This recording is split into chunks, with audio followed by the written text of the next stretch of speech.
Hello, this is Maria Webb, and today we're looking at Orgonite.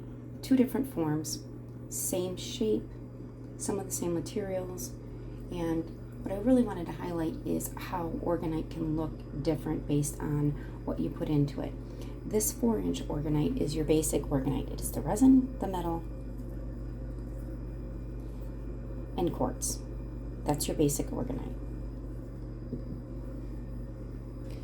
Now, same mold, same resin, quartz in it, the same metal shavings. However, this one is different because brass is added in, some blue kyanite, some obsidian. And in the middle we have rose quartz wrapped versus the clear quartz that's in this one. So even though it's the same mold and starting out with the same base materials, you can make these individualized for your own purposes. If you have any questions or want further information, there's a link to my playlist and how to contact me in the description box below. Have a wonderful day.